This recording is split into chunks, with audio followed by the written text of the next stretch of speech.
Hello बच्चों, कैसे हैं आप लोग? कैसे चल रही है आपकी पढ़ाई? लास्ट लेक्चर में हमने रिएक्शंस कंप्लीट किए हुए हैं कार्बन कंपाउंड्स के, और उसमें हमने ऑक्सीडेशन सब्स्टिट्यूशन देखा था लास्ट लेक्चर में। इसके पहले जो लेक्चर था उसमें हमने ऑक्सीडेशन और कंबशन देखा था, और इस तरह से हम चारों जो मेन इंपॉर्टेंट रिएक्शंस है वो हमने देख लिए हैं। अभी जो चैप्टर में जो आखिरी पार्ट बचा है वो है दो इंपॉर्टेंट कार्बन कंपाउंड्स जिनका नाम है इथेनॉल और इथेनॉइक एसिड। तो उसमें इथेनॉल के बारे में आज हम लोग पढ़ने वाले हैं। इथेनॉल के बारे में जो चीजें हैं, इथेनॉल आपको पता है दो कार्बन वाला अल्कोहल। इथेनॉल है क्या? इथेनॉल सबसे पहले है दो कार्बन वाला अल्कोहल। अल्कोहल आपको पता है OH रहता है, तो इसका स्ट्रक्चर अगर मैं ड्रॉ करूं आपको पता होना चाहिए। ये OH एक आएगा, बाकी सब हाइड्रोजन आएंगे। अगर कंडेंस्ड फॉर्म में इसका एक लिखूं तो C2H5OH, ये इसका फॉर्मूला हो जाता है। बोलो, बात समझ में आ रही है? तो अल्कोहल ये है, आप फेमिलियर हो इस पर्टिकुलर वर्ड से। Alcohol, alcohol you know it is a beverage widely used in the Indian society और all over the world you can say. तो ये इथेनॉल ही होता है। अल्कोहल्स बहुत सारे होते हैं, जैसे आपने पढ़ा है मिथेनॉल है, इथेनॉल, प्रोपेनॉल, पर एक्चुअली में बाकी सब अल्कोहल हाईली पॉइजनस रहते हैं। इथेनॉल ही ऐसे जो अल्कोहल है जो कंज्यूम किया जा सकता इन लिमिटेड क्वांटिटी। अगर ज्यादा भी कंज्यूम करेंगे तो नर्वस सिस्टम को अफेक्ट कर देता है और क्या कर देता है, उसको डिस्ट्रॉय करता है। हम आएंगे उस पॉइंट पे। तो इथेनॉल ये है, दो कार्बन वाला अल्कोहल है, ठीक है। और इसको प्यार से लोग टोपन नाउ, पेट नेम स्पिरिट भी है इसका, ठीक है। स्पिरिट भी इसका नाम है, पेट नेम इसको स्पिरिट से के नाम से भी बोला जाता है। अल्कोहल, ये जो अल्कोहल है ये रूम टेम्परेचर पे लिक्विड स्टेट में रहता है। रूम टेम्परेचर पे क्या रहता है? लिक्विड स्टेट पे रहता है। बहुत ही इंपॉर्टेंट है। पहली बात, इसके प्रॉपर्टीज को देख रहे हैं। अल्कोहल, कौन सा अल्कोहल की बात कर रहे हैं? दो कार्बन वाले अल्कोहल की, उसका नाम क्या है? Ethanol, liquid at room temperature. उसके बाद इसका बॉइलिंग पॉइंट है 78 डिग्री। पानी से भी कम बॉइलिंग पॉइंट है। अगर हीट करना शुरू करोगे तो 78 डिग्री पे ही वो गैस में कन्वर्ट हो जाएगा। गैस में कन्वर्ट हो जाएगा, वही उसका बॉइलिंग पॉइंट है, ठीक है। अगर आप लोग क्या करोगे, इथेनॉल को लिटमस पेपर से चेक करोगे तो वो एसिडिक भी नहीं है, no change in litmus paper, it is neutral. ना एसिडिक है ना बेसिक है, neither acidic nor basic, it is neutral, isn't it. उसके बाद it affect central nervous system. देखिए, जो भी अल्कोहल पीते हैं, आपको पता है एक बार अल्कोहल पीने से वो क्या समझते हैं खुद को, अपने आप को राजा, ठीक है, चलते हुए ऐसे डांस करते नागिन, ठीक है। तो वो क्या चलते हैं, सेंट्रल नर्वस सिस्टम को अफेक्ट करता है। कोई हंसने लगता है, कोई क्या करता है, यानी उनका सेंट्रल नर्वस सिस्टम उनके कंट्रोल में नहीं रहता है। अल्कोहल जाके उनके सेंट्रल नर्वस सिस्टम को अफेक्ट कर लेता है, उसमें से उनका कंट्रोल लूज कर देता है। कोई क्या करेगा, आप देखते हो टीवी पे बहुत सारे न्यूज आते हैं, अल्कोहल पीने के बाद कोई घर में गाली गलौज करता है, मारपीट करता है। So it is highly dangerous, but still it is practice globally. बहुत लोग उसको कंज्यूम करते हैं। आई रिक्वेस्ट एवरीवन जो भी इस वीडियो को देखता है कि जिंदगी में कभी भी अल्कोहल नहीं लेना चाहिए, isn't it? It is highly dangerous, not even a single drop. अभी आपकी एज है 10th स्टैंडर्ड है, 10th के बाद आप 11th स्टैंडर्ड में जाओगे। आप अभी तक अपने पेरेंट्स के और अपने टीचर की छत्र छाया में थे। एक बार आप बाहर निकलते हो तो दोस्तों के अलग अलग दोस्त आपको मिलेंगे, तो अलग अलग दोस्तों के नाद में एक तो आपको उनको भी रोकना चाहिए, पर मैं भी कुछ बोल बचते, यानी दोस्त बोलते अरे टेस्ट तो कर, क्या है, बच्चा है क्या, ऐसा है। ये जो वर्ड्स है उनके उकसाने के रहते हैं ताकि आप भी टेस्ट करो। उनके मन में ये नहीं रहता कि आप अल्कोहल पियो, पर उनके मन में एक डर जरूर रहता है कि कल ये नहीं पी रहा है तो कल इसकी और मेरी क्या हो जाएगी, जब दोस्ती टूटेगी। या उनके मन में ये की डर रहता है कि वो कहीं मेरे पेरेंट्स को या मेरे बड़ों को जाकर ये बात बताए। तो not even a single drop, it is my humble request to everyone, you should not even taste, touch और टच तो नहीं बोल सकते, पर टेस्ट तो बिल्कुल, यानी टच आपके टंग पे टच नहीं होना चाहिए alcohol. Please, it is a my humble request to everyone, क्योंकि it has lot of bad effects socially. Crime जो होते हैं 90% सर्वे होता है कि इस अल्कोहल की वजह से क्राइम होता है, चोरी डकैती। एक बार लोग एडिक्शन में आ गए तो फिर गलत काम इसके लिए करते रहते हैं, ठीक है। कुछ ऐसे भी केसेस हैं कि अल्कोहल पीने के बाद कुछ गुनाह कर देते हैं, अपने घर वालों के साथ कुछ गलत कर देते हैं, फिर बाद में जब उनको होश आता है तो वो खुद ही उसके पछतावे में रहते कि मैंने ये क्या कर दिया, ठीक है। So it is very dangerous. हाँ, तो सेंट्रल नर्वस सिस्टम, ठीक है, आपने देखी होगी ना कबीर सिंह, नाऊ नाऊ नाऊ, हाँ, कैसे पागल की तरह अल्कोहल पी के करता था वो। It is, this is very negative, please, it is a request from my side. अच्छा, it is a good solvent, ठीक है, ये बहुत सारी चीजों को अपने आप में घुला देता है। जो मेजोरिटी मेडिसिन रहती हैं, कई बार देखो आप बोलते हो मेडिसिन पीने के बाद नींद आने लगती है, क्यों? उसमें कुछ परसेंटेज अल्कोहल का रहता ही है, ठीक है। अच्छा, आप बोलोगे सर आप नहीं पीने के लिए बोलो, वो मेडिसिन के रूप में उसमें हार्डली 0.5-1-2% ऐसे रहता है अल्कोहल, ठीक है। So don't take that in other way, it is a good solvent. इसमें सभी मेडिसिन, हाँ, जो पाउडर्स वगैरह हैं अच्छी तरह डिजोल्व हो जाते हैं, तो मेजोरिटी मेडिसिन इससे बनते हैं। और इसलिए भाई पेशेंट जो पेन में रहता है वो मेडिसिन लेके उसको थोड़ी देर के लिए नींद आ जाए, आराम आए, इसलिए वो यूज किया जाता है। Solutions of ethanol are known as, जैसे टिंचर ऑफ आयोडीन, ये कफ जो रहता है, कफ की दवाई के लिए, कोल्ड की दवाई के लिए, ठीक है, पैरासीटामोल के साथ अल्कोहल मिलाया जाता है। तो ये उनको बोलते हैं, जैसे पानी के सोल्यूशन को एक्वियस बोलते हैं, आपको पता होगा, अगर कोई भी सोल्यूशन पानी का हो तो एक्वियस बोलते हैं उसको, एक्वियस सोल्यूशन बोलते हैं। एक्वियस सोल्यूशन किसको बोलते हैं? पानी के सोल्यूशन को। ये बहुत बच्चों को पता नहीं रहता है, पर अल्कोहल के सोल्यूशन को क्या बोलते हैं? Tincture. Tincture of iodine means solution of ethanol and iodine, बराबर है, तो टिंचर बोलते हैं। अगर टिंचर वर्ड आया यानी क्या है? आयोडीन क्या किस में मिलाया हुआ है? इथेनॉल में मिलाया गया है, ठीक है। इजीली सोल्यूबल इन वाटर, आप देखते हो कि it is easily soluble in water, पानी और अल्कोहल जितना मिलाओ वो घुल जाते हैं। तो ये है इथेनॉल के प्रॉपर्टीज, बहुत ही इंपॉर्टेंट है। अच्छा, इसमें और एक चीज होती है, क्योंकि क्या है, बहुत सारे जो लोग हैं, ये पेंट्स एंड वार्निश में अल्कोहल यूज किया जाता है, पेंट्स और वार्निश जब लगाते हैं तब भी इथेनॉल यूज किया जाता है। इंडस्ट्रियल इसका यूज बहुत सारा है, इथेनॉल का और अल्कोहल का।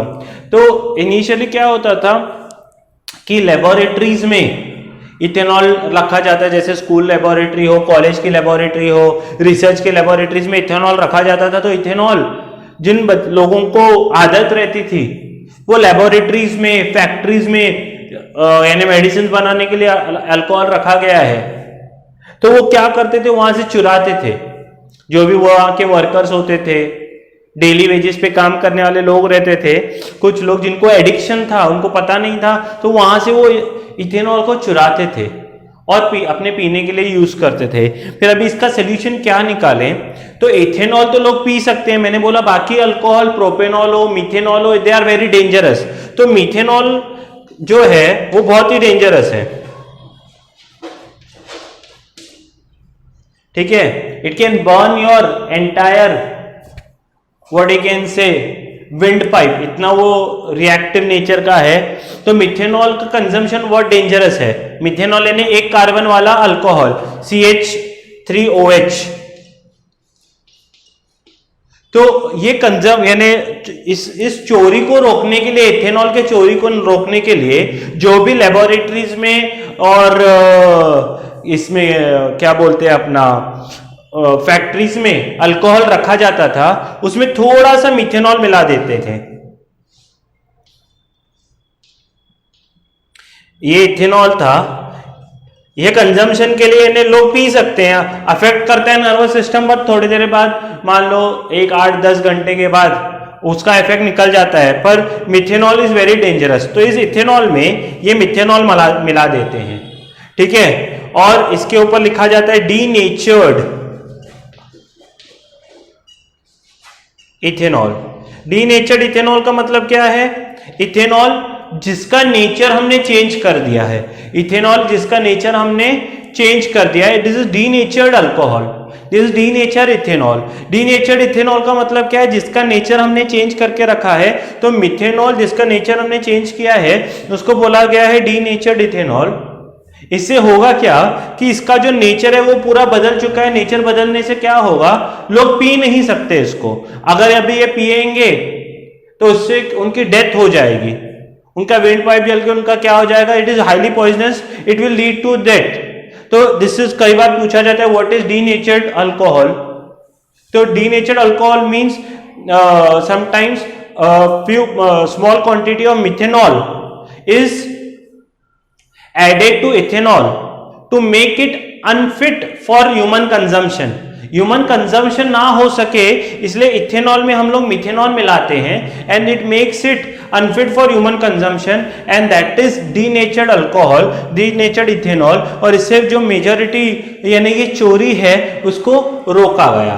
तो ये कुछ फिजिकल प्रॉपर्टीज है इथेनॉल की, आप एक बार कॉपी करें तो फिर हम लोग केमिकल प्रॉपर्टीज पे आते हैं।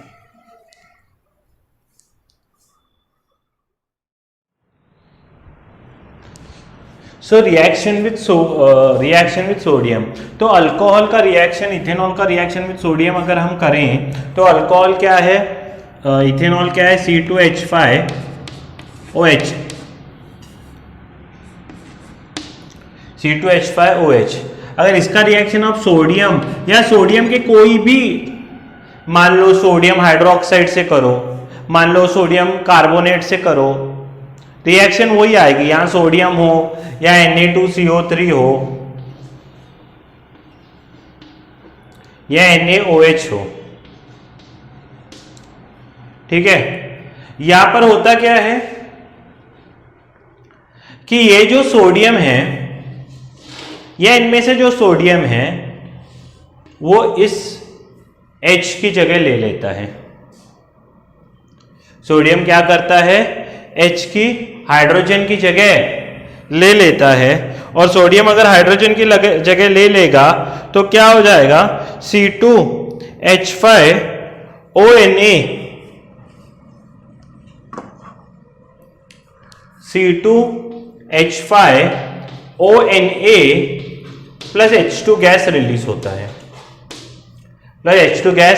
होता है, बोलो बात समझ में आ रही है? तो अगर बैलेंस करने की कोशिश करें तो इन सबको मेरे को लग रहा है 2 से मल्टीप्लाई करना पड़ेगा, तो ये H2 बैलेंस हो जाएगा, ठीक है। इस कंपाउंड का नाम क्या है? C2H5ONA का सोडियम इथॉक्साइड। यह Na2CO3 से करोगे तो साथ में CO2 गैस भी रिलीज होता है अगर वो यूज करोगे तो।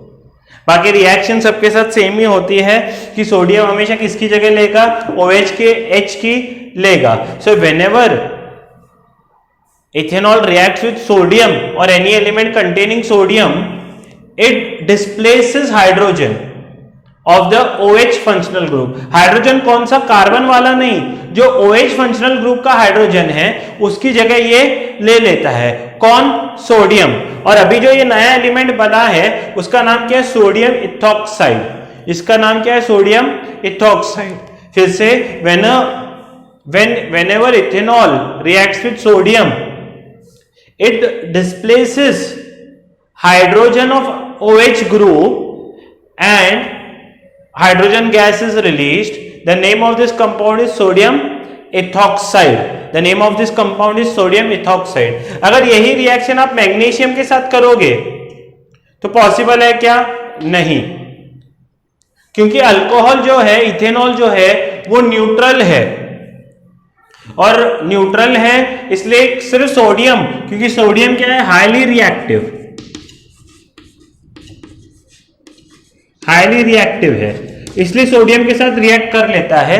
बाकी मैग्नीशियम होगा या लोअर एलिमेंट जिनकी मॉडरेटली रिएक्टिव है, उनके साथ ये रिएक्शन नहीं दिखाता है। बोलो बात समझ में आ रही है? इसलिए सोडियम के साथ ही आपको बताया गया है। बोलो बात समझ में आ रही है? तो ये है रिएक्शन विद सोडियम। अच्छा, ये कई बार एक आपको एक्टिविटी बेस्ड क्वेश्चन भी आता है, बोलते हैं एक टेस्ट ट्यूब लिया गया है, उसमें इथेनॉल लिया गया है, ऊपर से सोडियम के पीसेस थोड़े यानी स्लाइड डाल दे, एकदम नहीं डालना, उड़ जाता है, ये एकदम नहीं डालना है, एकदम वो यानी ब्लास्ट हो जाएगा। तो अगर आप यहां से इसको बंद करोगे स्टॉप कॉक लगा के और यहां से एक डिलीवरी ट्यूब रखोगे अंदर से, यानी अंदर तक नहीं लेना होगा, थोड़ा ऊपर लेना होगा सरफेस के, और ऐसे गैस को कलेक्ट करोगे टेस्ट ट्यूब के अंदर दूसरे, तो ये गैस कौन सी होगी? ये हाइड्रोजन गैस होगी, because it is easily combustible. ठीक है, हाइड्रोजन गैस है। इसको चेक कैसे करते हैं? फ्लेम थोड़ा सा आगे लेके जाते हैं, फ्लेम क्या करने लगेगी? You know hydrogen gas is combustible, तो वो थोड़ा सा ऐसे बम की तरह क्या होती है? एक्सप्लोड होती है, थोड़ा सा एक्सप्लोजन का आवाज आपको सुनाई देता है। तो this is reaction with sodium. उसके अलावा दूसरा है डिहाइड्रेशन रिएक्शन। देखो, डिहाइड्रेशन का मतलब इंग्लिश में क्या है? आपको पता है डिहाइड्रेशन का मतलब क्या है? डिहाइड्रेट। कई बार आप बोलते हो सर आज मत सीखो, आज बहुत डिहाइड्रेटेड फील हो रहा है। डिहाइड्रेट का मतलब क्या? हाइड्रेशन का मतलब क्या? पानी का ऐड होना। Dehydration means removal of water molecule.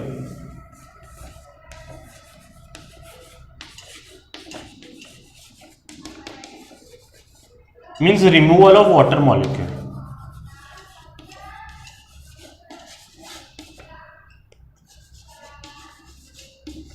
देखो, ये पर्पसली में इथेनॉल यानी 2 कार्बन वाला अल्कोहल, पर्पसली मैं उसको थोड़ा एक्सपांड फॉर्म में, स्ट्रक्चरल फॉर्म में लिखता हूं।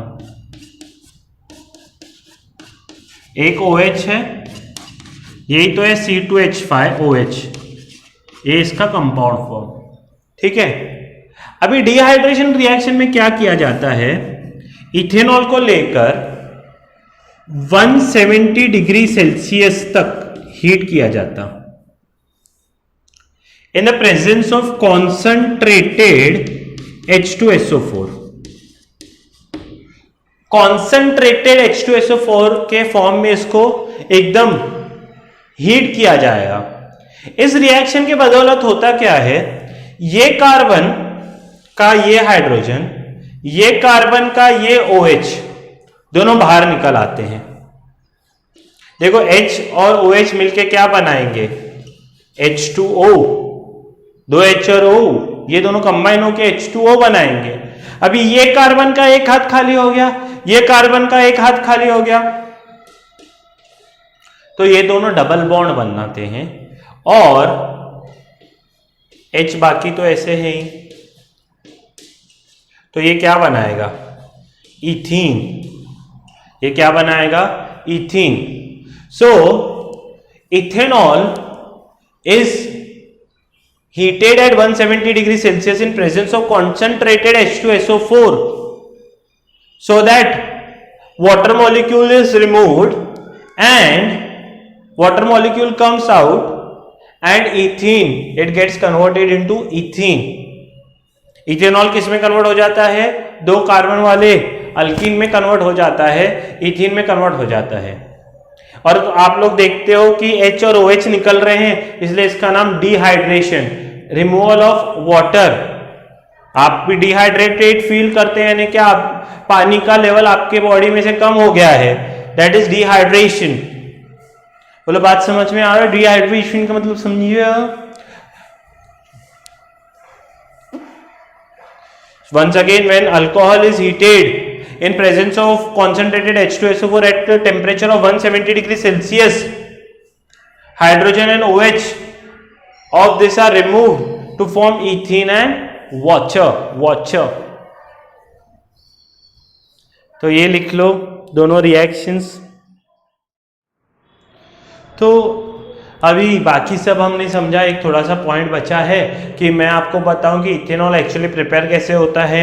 इथेनॉल के प्रिपरेशन के लिए लेबोरेटरी मेथड्स तो बहुत सारे हैं, पर हमको जो है एक मेथड जो पढ़ना है वो ये है कि नॉर्मली नेचुरली कैसे बनता है। देखिए शुगर केन जो है जब वो ग्रो होता है और शुगर बनाने के लिए शुगर केन का जूस निकाला जाता है। आप भी शुगर केन जूस पीते हो तो जूस निकालने के बाद जो केन का पार्ट बच जाता है उसको बोलते हैं मोलासिस, MOLASES, मोलासिस। ठीक है, ये जो मोलासिस का मतलब क्या है, शुगर केन जिसका जूस निकाला गया है, शुगर केन जिसका जूस निकाला गया है। ये मोलासिस कलेक्ट किए जाते हैं जूस निकालने के बाद और उनको फर्मेंटेशन के लिए रखा जाता है, ईस्ट वगैरह यानी डाल के उनको फर्मेंटेशन के लिए रखा जाता है। और फर्मेंटेशन के वजह से, इन मोलासिस के फर्मेंटेशन के वजह से इथेनॉल नेचुरली प्रिपेयर होता है।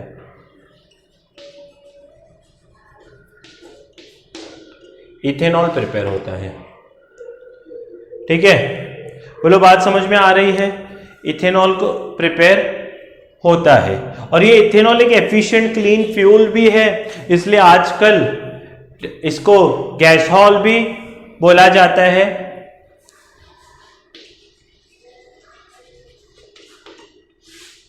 ये क्लीन फ्यूल है। आजकल पेट्रोल में 10% इथेनॉल मिक्स करने की सलाह देते हैं ताकि पेट्रोल जो हमारे रिजर्व्स है वो भी बचे जा सकें, और ethanol is a good fuel. तो ये पूरी जानकारी थी इथेनॉल के बारे में मैंने दी है। मेनली रिएक्शंस इंपॉर्टेंट है, फिजिकल प्रॉपर्टीज इंपॉर्टेंट है। कल फिर से हम लोग मिलेंगे लास्ट इथेनॉइक एसिड के बारे में पढ़ने के लिए और फिर चैप्टर खत्म करेंगे। तब तक के लिए पढ़ते रहिए, अपना ख्याल रखिए, पेरेंट्स का ख्याल रखिए। जय हिंद।